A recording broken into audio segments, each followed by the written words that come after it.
Did you know that you are a slave to the Roman Empire since your birth?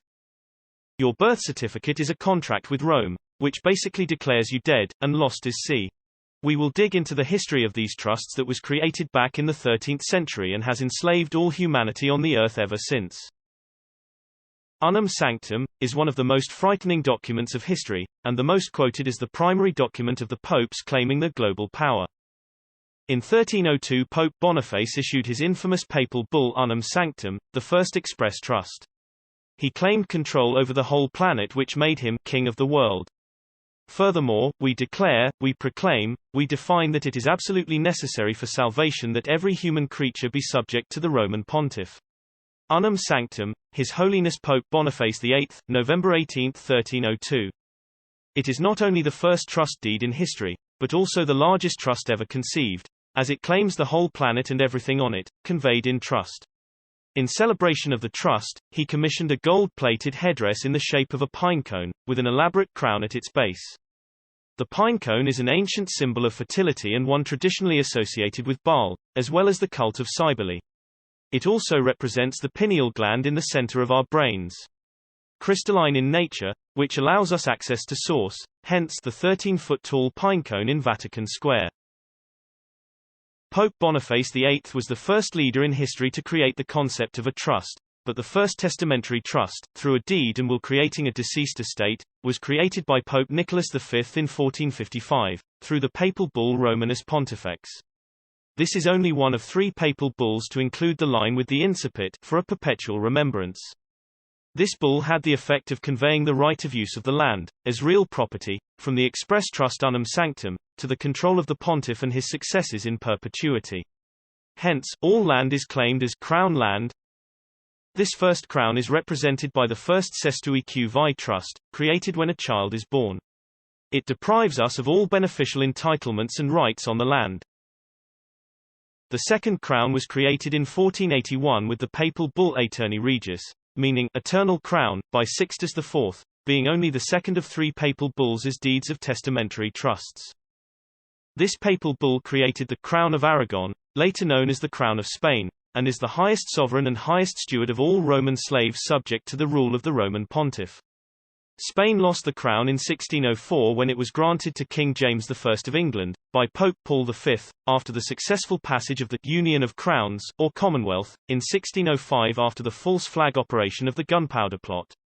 The crown was finally lost by England in 1975, when it was returned to Spain and King Carlos I, where it remains to this day.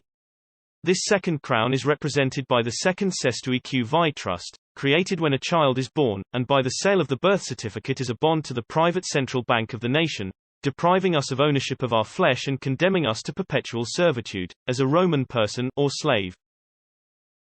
The third crown was created in 1537 by Paul III, through the papal bull Convocation, also meant to open the Council of Trent.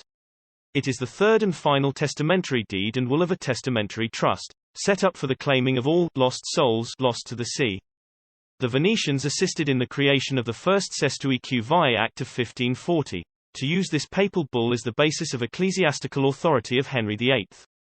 This crown was secretly granted to England in the collection and reaping of lost souls. The crown was lost in 1816, due to the deliberate bankruptcy of England, and granted to the Temple Bar, which became known as the Crown Bar, or simply the Crown. This third crown is represented by the third Cesti Qvi trust, created when a child is baptized. It is the parent's grant of the baptismal certificate, title to the soul, to the church or registrar. Thus, without legal title over one's own soul, we will be denied legal standing and will be treated as things. Cargo without souls, upon which the bar is now legally able to enforce maritime law. A Cesti Qvi trust is a fictional concept. It is a temporary testamentary trust, first created during the reign of Henry VIII of England through the Cesti Qvi Act of 1540 and updated by Charles II, through the CQV Act of 1666, wherein an estate may be effected for the benefit of a person presumed lost or abandoned at sea, and therefore assumed dead. Each Cesti Qvi trust, created since 1933, represents one of the 3 crowns representing the 3 claims of property of the Roman cult: real property, on earth, personal property, body, and ecclesiastical property, soul. Each corresponds exactly to the three forms of law available to the gala of the bar courts. 1. Corporate commercial law, where the judge are the landlord. 2. Maritime and canon law, where the judge is the banker. 3. The Talmudic law, where the judge is the priest. So, while it might be difficult for some to completely understand the meaning of the Cesti trust, what I have presented here are the history of how it was made. I have found a video that explains how this basically works, by them creating a straw man of yourself, based on your birth certificate, which is nothing but a slave contract with the Vatican.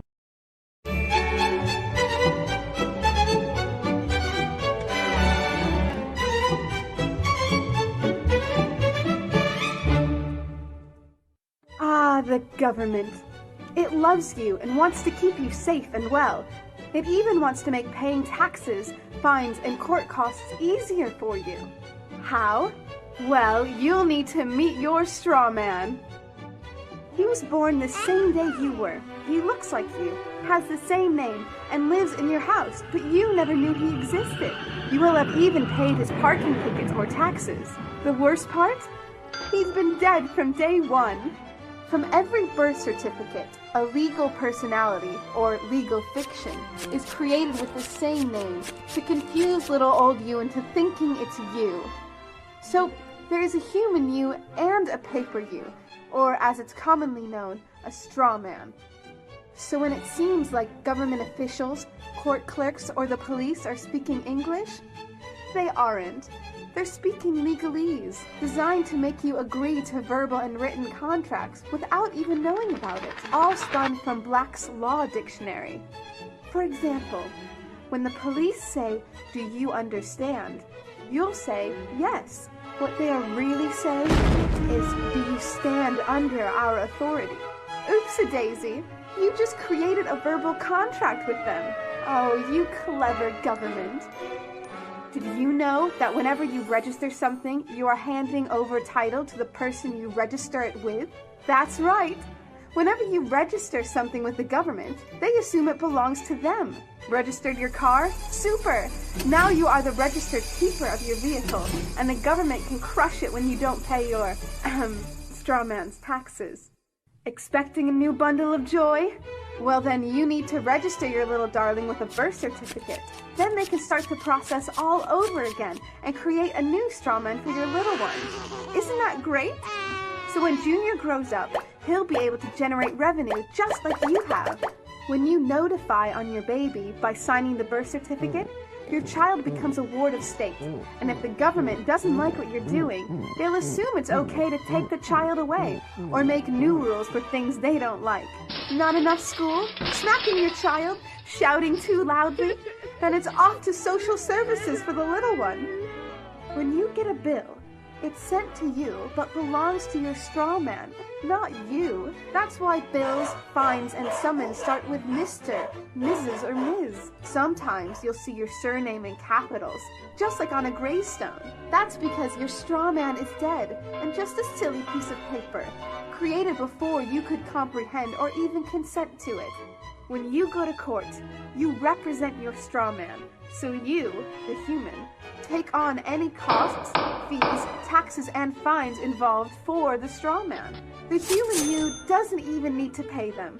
But you made a contract with the court by appearing on behalf of your legal personality or straw man, just like the government knew you would. Confused? Well, don't worry. The government doesn't want you to know anyway. If you knew, you'd stop paying things like council tax and parking tickets. Because when you go to court, you are representing your straw man. You are you, alive and made of flesh and blood. Your straw man, or legal personality, is a piece of paper created from your birth certificate. And you think it's you. What a silly Billy. Get up, get informed, and get real.